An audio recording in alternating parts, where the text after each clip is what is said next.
No, it show your spirit. Yeah. Yeah, but it was because Yahweh Shai was He was he was atonement. So, but we're practicing the righteous acts. Yeah.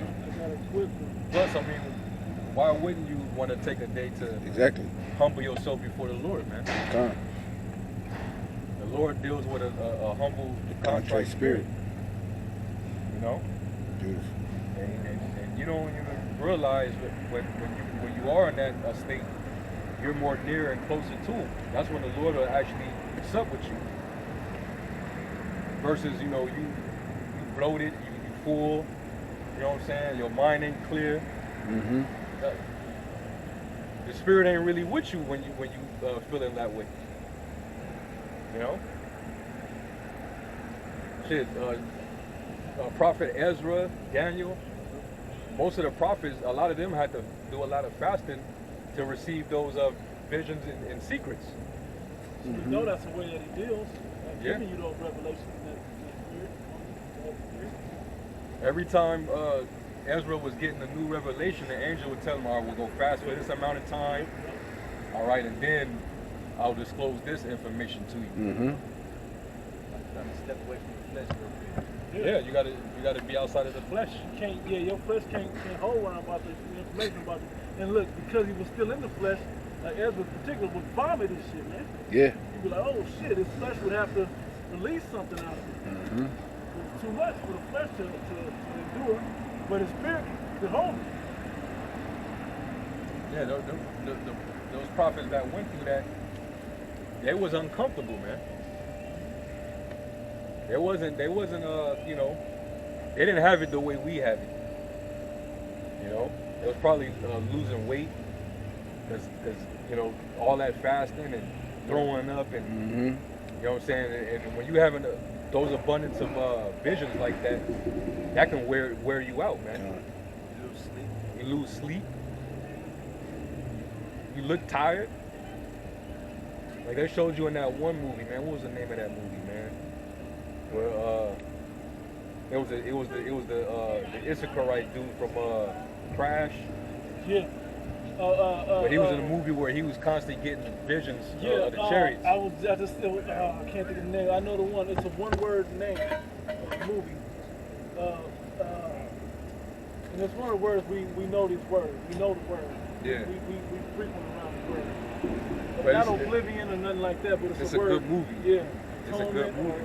I don't know the name. Where the chariots were in it? Yeah. Yeah, and he kept having so many visions Yeah. that his family was starting to like get jealous. Like he ended up losing his wife and his daughter because like he would they would have something planned and he'd be like, all right, you know, I'm gonna try to, you know, make that promise to you that I'm gonna try to make it to your birthday or whatever. And then he would go, and then before you know it, he fall asleep into a trance, and he would start having a vision of the end. Yeah. And then he would wake up and realize, like, Hours oh, later. wow. I missed it. Yeah. He come out, and now his wife is hot at him, his daughter is hot at him. She got an attitude. Huh? Vision Quest? No. It's like one word. It's like a one-word name. Damn. I can't think of the guy's name, but if you look up the cast, I'll find it. You found the name of I it? know. I'll find it for you. Okay, if you look up the name of the guy, the Hispanic, I think it's Issachar, from the movie Crash. Michael Pena? Michael Pena. Michael Pena. Yep. It's the movie that he's in. It's like, I can't. Oh, we saw it. It was You on seen Netflix. it? Yeah, it's on Netflix. It's still on Netflix. Oh It's a yeah, Netflix movie. yeah. I got some. Resurrection? No. It's something like that. It's something like that. I got something. This is the benefits of fasting for 24 hours, right? And I went down to benefit number 6. Extinction. Extinction. Yeah. Extinction. Extinction is the name of it. Oh yeah, I remember. Yeah, I remember that. That's it. Check that movie out. It's not gonna I give gotta you watch what it ain't gonna give you the ending of the book, but it give you a vision of a piece of that most movies. You got it, bro. Benefits of fasting 24 hours. All right. I went down to number 6. Improved brain function. Right. It said ketones are often referred to as brain fuel. In fact, the ketogenic diet was originally devised to help those who suffer from epilepsy. When you fast or when your carb intake falls below 50 grams a day, your liver will increase ketone production to fuel your cells. Your metabolism will switch from using glucose to using ketones for energy. Many people notice that they experience greater mental clarity when the metabolic switchover occurs. Man, like a system reboot. Yeah. Your body rejects all, foreign and toxic things that's in you. Because, our bodies are like I won't say it's like a machine, but it has to function like that, where when it's something that's foreign, it rejects it. And our bodies, they crave sugar. They crave, certain things that, we shouldn't eat or we shouldn't have abundance of. So it's like you said, it's a reset. Like you said, our bodies are machines, and when you don't eat, it takes away that task from your body, so it can focus on fighting diseases and things like that. Cellular rejuvenation. It's the fastest way to lose weight. Just look up the benefits of this fasting.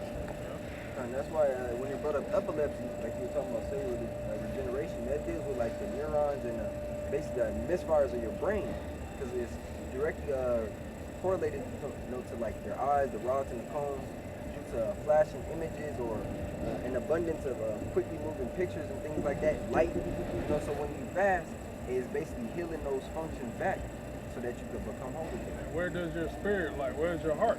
Your brain, man.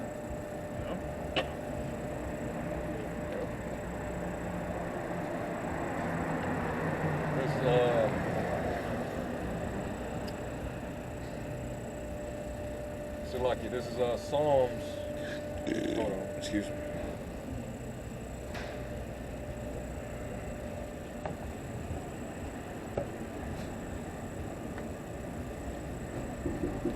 I'm gonna read Isaiah. This is Isaiah 53, and I'll start at 1. I'm gonna read. Was reading earlier? The chapter? No. This is Isaiah 58 and 1, and this is in the NLT. It says, "Shout with the voice of a trumpet blast. Shout aloud, don't be timid. Tell my people Israel of their sins. Yet they act so pious. They come to the temple every day and seem delighted to learn all about me." This is 50 what? 58. 53 or 58. I thought you said 53. Yeah, they too. It's like 58. Yeah, 'cause I thought he was reading 53.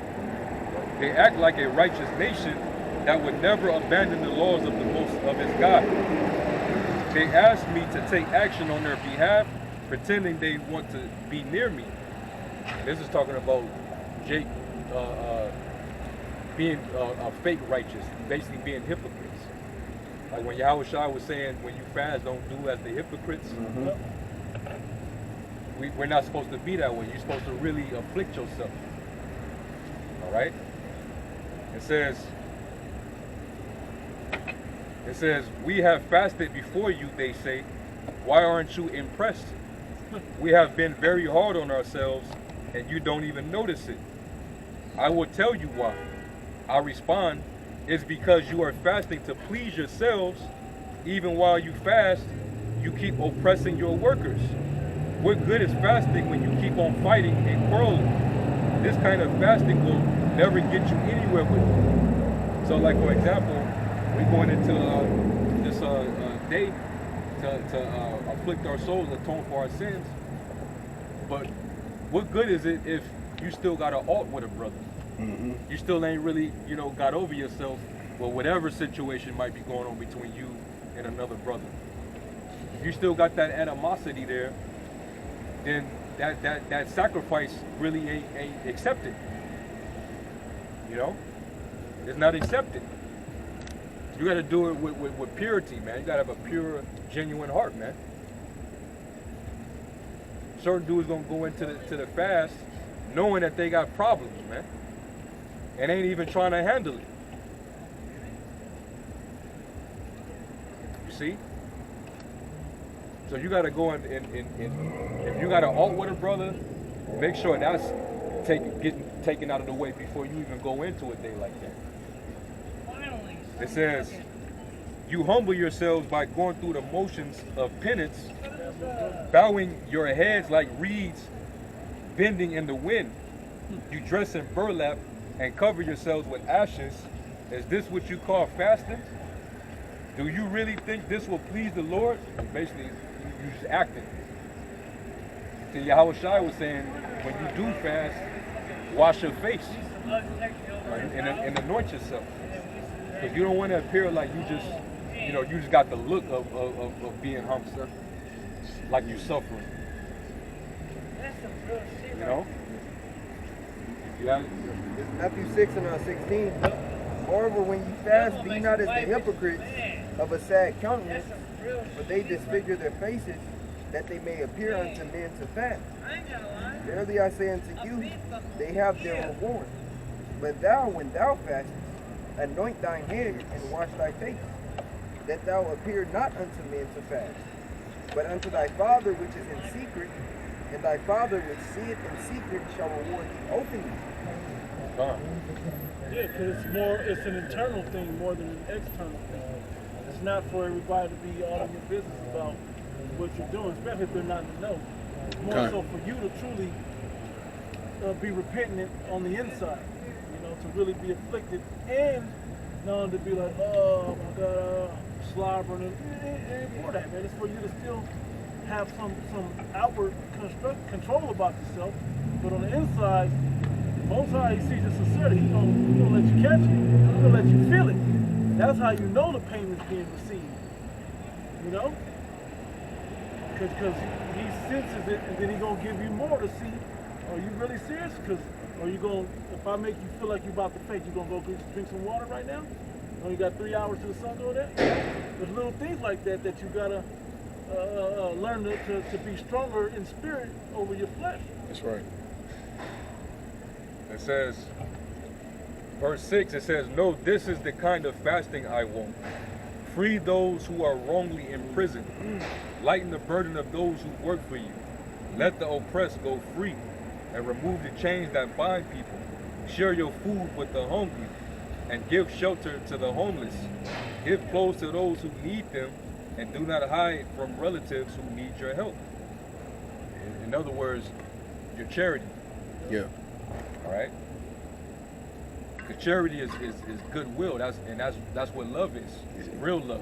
You say charity covers multitudes of sins. It says, then your salvation will come like the dawn, and your wounds will quickly heal. Your godliness will lead you forward, and the glory of the Lord will protect you from behind. Then will you call, the Lord will answer, yes, I am here. He will quickly reply. Remove the heavy yoke of oppression. Stop pointing your fingers and spreading vicious rumors. Feed the hungry and help those in trouble. Then your light will shine out from the darkness, and the darkness around you will be as bright as noon. The Lord will guide you continually, giving you water when you are dry and restoring your strength. You will be like a well-watered garden, like a ever-flowing spring, a river of living water. Some of you will rebuild the deserted ruins of your cities. Then you will be known as a rebuilder of walls and a restorer of homes. And what are we rebuilding now? The third temple. The third temple. Also, what? The tabernacle of David that was fallen. Tabernacle of David. It says, keep the Sabbath day holy. And the Day of Atonement is a Sabbath day. Don't pursue your own interests on that day, but enjoy the Sabbath and speak of it with delight as the Lord's holy day. Honor the Sabbath in everything you do on that day, and don't follow your own desires or talk idly. And that's a jab at you other Israelite camps who teaches that you can marry, you can deal with your woman on the Sabbath day. How you gonna afflict yourself? In pleasure. Yeah.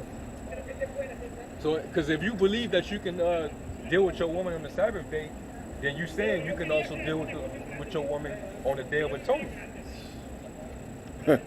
On the day of the Passover. Yeah. All our high holy days where you're supposed to afflict your flesh and deny yourself. Yeah. But that goes back to when Paul was giving a warning that you're going to have those that are lovers of pleasure more than lovers of the Most High. So they'll even bend the law just to justify their own pleasures, man. You know, y'all